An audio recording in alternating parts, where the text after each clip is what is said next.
A graça e a paz do nosso Senhor Jesus Cristo.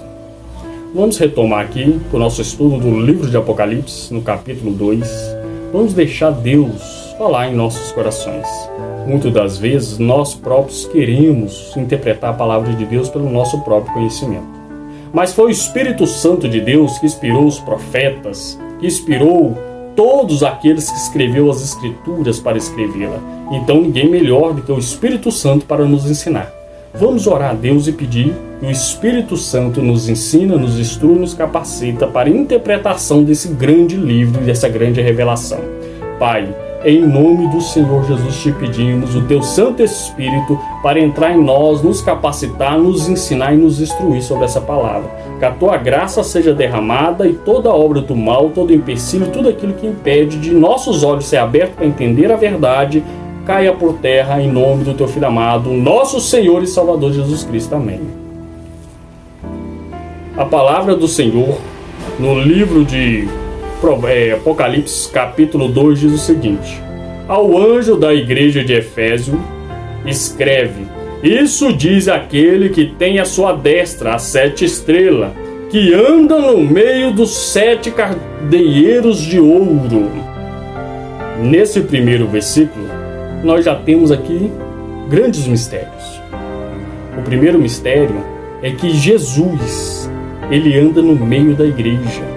Os candeeiros de ouro é a igreja do Senhor. Então a igreja é santa.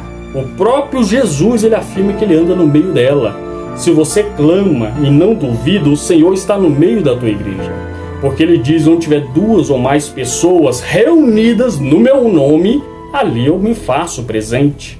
Então você, quando está falando do nome do Senhor Jesus, engrandecendo o nome dele, e tem mais pessoas reunidas, se torna uma igreja. Que a igreja não é aquela que é constituída por tijolos, não é templos feita por mão de homem. A igreja do Senhor somos nós. Nós somos o templo escolhido para Deus. Por isso ele manda que nós cuidemos de nossos corpos para que ele se torne santo, porque o Espírito de Deus habita dentro de nós.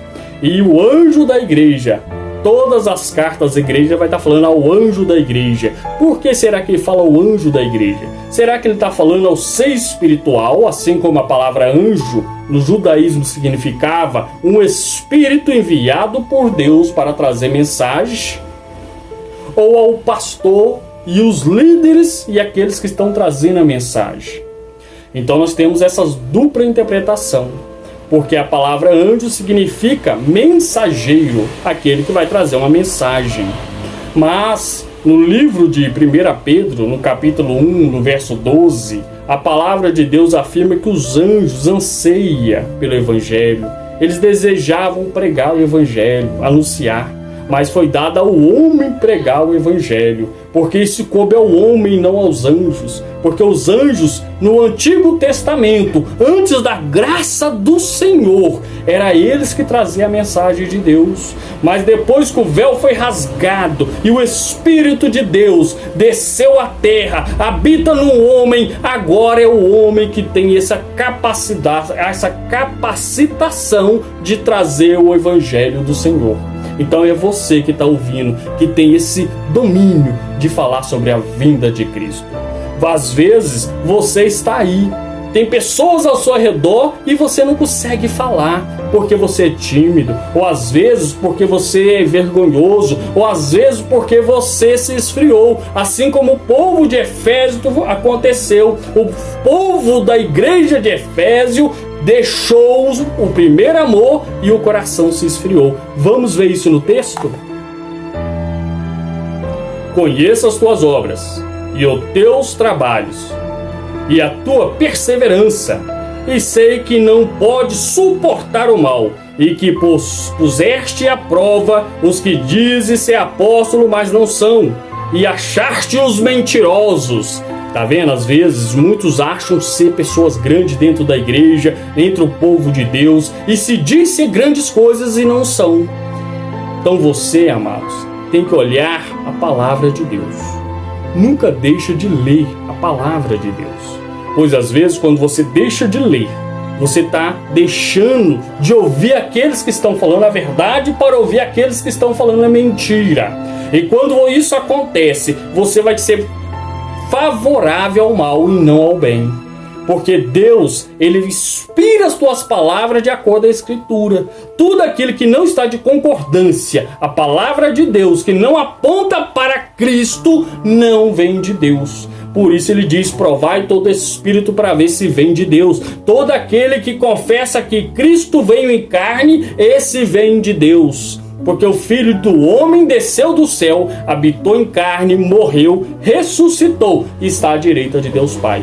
Aquele que nega isso também nega a Deus. Não é um espírito que vem de Deus. Então testifica. Vê se aquele que traz a mensagem está de acordo com a palavra. Se não tiver, refuta. Faça como o apóstolo Paulo. Não permita que tais coisas entrem no teu coração, porque ela só vai te contaminar. E verso 3. E tens perseverado, e por amor do meu nome sofreste e não desfaleceste. Tenho, porém, contra ti que deixaste o teu primeiro amor. Às vezes nós também somos assim.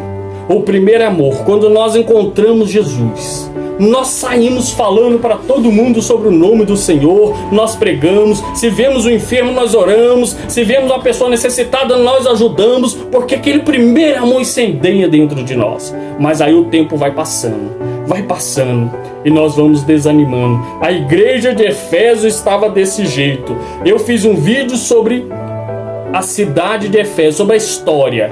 Não perca tempo, vai lá, assim que você acabar de ver esse vídeo, assista aquele vídeo também, você vai aprender muito sobre a cidade de Éfeso. Ela foi construída, né? Não se sabe exatamente a data, mas a história completa está lá.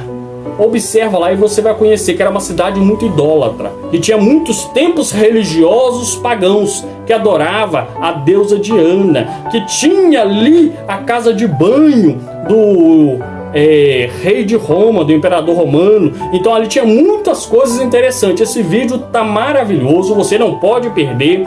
Vou deixar o link dele aqui nos comentários. Vai lá dar uma olhadinha. Então ali o povo de Éfeso, ele estava assim, de uma forma já meio entristecida, porque eles pregavam, eles oravam, eles evangelizavam, mas o povo não apartava da idolatria. O povo voltava a adorar deuses, falsos deuses, deuses que não são, mas o povo estava desse jeito. Mas o coração deles entristeceu e o primeiro amor, aquele amor que incendeia, foi se apagando. E Deus falou, volte para o primeiro amor. Não esquece do primeiro amor. Às vezes nós também esquecemos.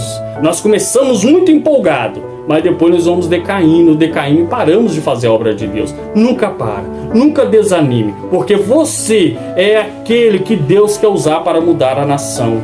Deus não escolhe os santos para mudar a nação. Deus escolheu 12 apóstolos que eram homens simples, pescadores, homens do dia a dia. Então você pode ser aquele que Deus quer usar para mudar o seu bairro, mudar a sua cidade, mudar a sua nação. Não se envergonhe do Senhor, porque aquele que envergonhar de Cristo, ele também se envergonhará de você diante do Pai. Então tenha essa convicção. O primeiro amor não pode apagar de forma alguma.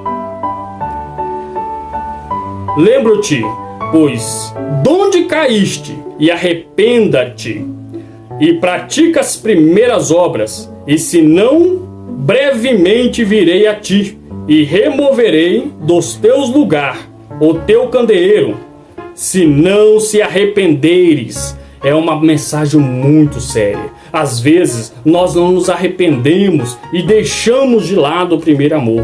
Deixamos de lado aquela fé fervorosa, aquela fé forte de convidar os irmãos, os parentes, aqueles desconhecidos, aqueles conhecidos, porque a nossa fé vai se esfriando e nós vamos deixando de orar, nós não clamamos mais. Então, Senhor Deus, fala, arrependa-se e volte ao primeiro amor. Então essa mensagem para a igreja de Éfeso é para mim.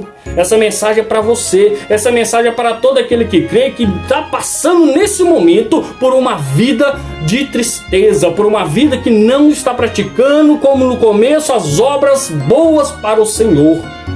Tenho, porém, isto, que aborrece as obras dos nicolaítas, os quais eu também aborreço. as obras dos nicolaítas. Isso é muito interessante a gente afirmar. Hoje as igrejas estão praticando muito isso dentro dela. O que são as obras dos nicolaítas? São várias linhas de pensamentos. A primeira é sobre a graça.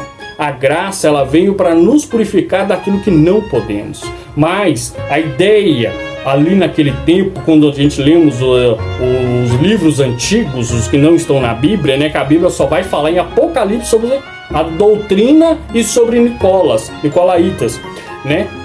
Então, quando você leu ali os primeiros cristãos, eles vão descrever nos seus livros, os livros que não se encontram na Bíblia, qual que era essa doutrina e o que se praticava nessa doutrina. Essa doutrina, ela se baseava justamente nas obras da carne, que vai contra o livro de Gálatas, no capítulo 5, aonde fala sobre as obras da carne e a obra do Espírito. Gálatas, capítulo 5, 19 a 21. Ali ele está falando exatamente, mas os nicolaítas afirmavam, não, você pode fazer todas as coisas, porque a carne é terrena, mas todo aquele que deixa a carne dominar não tem parte para com Deus. Você tem que todo dia se libertar, pedir Deus para te libertar, porque Jesus diz, todo aquele que comete pecado é escravo do pecado, mas se o Filho vos libertar verdadeiramente, sereis livres. Nós temos em nós a natureza pecaminosa, nossa carne ama o pecado, mas todo dia nós temos que fazer como o apóstolo Paulo, eu esmurro minha carne todo dia para não cometer aquilo que eu falo para vocês não fazerem, que são errado. Então nós temos que lutar contra a carne todo dia, pedir a graça do Deus, pedir a graça do Pai para nos libertar da idolatria, para nos libertar do vício, para nos libertar